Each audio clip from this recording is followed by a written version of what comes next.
미국은 200년 동안 전쟁이 없었던 나라죠. 남북전쟁 빼놓고는 없었어요. 자기들끼리 싸운 거 빼놓고는 한 번도 외적이 침략한 적이 없습니다. 그러니까 미국 사람들은 언제나 내가 원하는 대로 살아요. 그렇죠? 내가 원하는 대로 삽니다. 그게 튄다 이런 게 없어요. 근데 우리는 원하는 걸 말하면 뭐라고요? 튀어. 그래서 뭐라고 해요? 적당히 해. 그렇잖아요. 우리 적당히 하는 말 굉장히 많이 하잖아요. 어떻게 해요? 그냥 해. 어떻게 하는 게 잘 사는 거예요? 눈치 보고 살아. 남들 하는 대로 다 해. 우리 이러잖아요. 우리는. 왜? 이게 가운데 이게 중도 심리거든요. 중도 심리인데 정작 누가 중도 입장을 취하면 양쪽에서 비판을 해요. 이게 상당히 이율배반적입니다. 뭐 우리나라만 그런 건 아니죠. 다른 나라도 자기네들 나라의 그 프레임워크에 그런 이율배반들이 다 있겠지만 우리는 이런 게 있어요. 이런 게 있습니다. 자, 다시 한쪽 극단 뭐는 없어요? 이게 우측으로 갑니다. 이게 우경화 경향인데 우측으로 가면 뭐는 없고 우측으로 가면 하나님만 있고 뭐가 없어요? 인간이 없어요. 이게 이제 우경화 경향이에요. 오케이. 그럼 좌측으로 가면 뭐만 있어요? 인간만 있고 뭐는 없어요? 하나님이 없어져요. 근데 이게 정치권에서는 거꾸로 돼 있어요. 정치권은 거꾸로 돼 있습니다. 정치권에서는 거꾸로 가면 우경화 경향이 자본주의 경향이에요. 그 다음에 좌경화 경향이 뭐예요? 자본주의 경향이 아니라 전체 시스템 경향이에요. 약간 사회주의를 닮아가죠. 우리나라 의료 체계는 사회주의적 체계입니다. 자본주의적 체계가 아니에요. 그게 이제 코로나 때문에 빛을 보긴 했지만, 그러나 이게 자본주의적 시각으로 보면 우리나라 이 의료 체계는 전 국민이 혜택을 받고 좋잖아요. 이게 좋은데 이게 사회주의적 체제, 이게 좋은 점이죠. 그런 게 좋은 점이에요. 그러나 이거에 또 이제 모순이 또 많이 있죠. 모순이 또 많이 있어요. 정치권은 거꾸로 돼 있고 지금 우리가 얘기하는 요 경향으로 얘기하면 이제 하나님만 있고 사람이 없어지면 이게 우경화 경향이고 그 다음에 사람만 있고 그 다음에 저기 하나님이 없어지면 이게 진보적 경향이에요. 이렇게 돼 있어요. 근데 사람은 언제나 한쪽만 갖고 살 수가 없잖아요. 그렇죠? 양쪽이 다 필요하죠. 나도 내가 원하는 것도 있어야 되지만 상대가 원하는 것도 있잖아요. 이 두 가지를 어떻게 조율하면 살아갈 것인가. 그것이 지금 여기서는 어떻게 나타나냐면 완벽성이라고 하는 내 심리적인 욕구와 본능과 초월자의 영향, 이 두 가지의 영향으로 인해서 내가 어떤 성격을 가졌냐가 아니고, 혼동하시면 안 돼요. 어떤 성격을 가졌냐가 아니고 뭐라고요? 어떤 존재가 되어가느냐. 그게 중요하죠. 어떤 존재가 되어가느냐.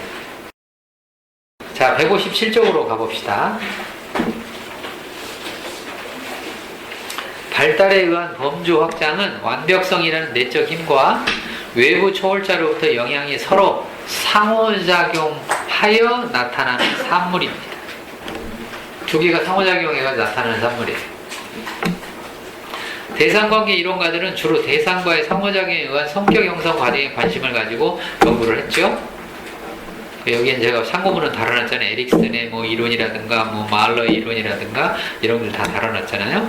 이들 연구에서 나타나는 상호작용은 내적 힘과 환경의 영향이며 주된 관심사는 성격 형성이 어떻게 이루어지느냐가 주된 관심사예요. 그러나 대상관계 이론과는 다르게 초월 상담에서는 성격 형성이라는 측면보다 상호작용을 통해 인간이 어떤 존재로 발달되어 가느냐가 더 중요하다. 즉 일정한 성격을 형성하는 데 필요한 조건이 무엇인가를 연구하는 분야가 대상관계 이론이라면 어떤 존재가 되어가는가를 연구하는 분야가 초월상담입니다. 이런 이유로 초월상담 이론에서는 초월자의 도움과 완벽성이라는 발달적 힘의 상호작용에 의한 범주 확장의 개념으로 존재적 특성을 기술을 합니다. 그렇게 가요. 자, 그래서 초월자의 도움이 없는 발달, 쉽게 말해서 내 안에 있는 본능에 의해서만 내가 발달을 한다. 그렇게 되면 오직 자신만을 아는 자기 범주에 머무르는 발달이 되죠. 자신만을 아는 이러한 발달은 자신의 욕구만을 중심으로 하는 삶과 자신만의 세계에 갇혀 살게 되는 것을 의미합니다.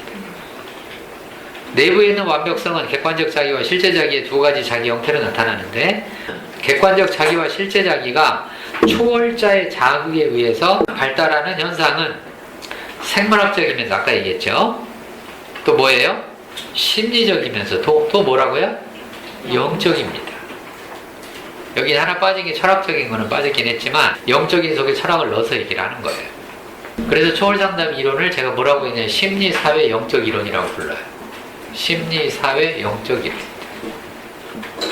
초월을 향한 잠재적 힘은 외적 자극에 의해서 발현이 됩니다. 외적 자극으로 인해서 우리 안에 잠재적 힘이 뭐 된다? 발현된다.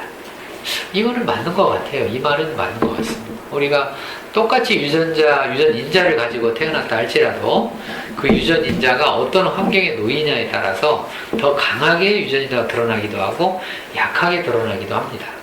이게 그거는 동의가 되시나요? 여러분들도 그런 현상 경험한 거 있나요? 유전인자. 인자가 뭐라고 하셨어요? 유전인자가 외부 환경, 어떤 외부 환경에 놓여 있느냐에 따라서 이게 더 강하게 나올 수도 있고 약하게 나올 수도 있고. 그렇다고 유전인자가 없어지는 건 아니잖아요. 그렇다고 환경의 영향이 중요하지 않는 것도 아니잖아요. 이게 상호작용이라는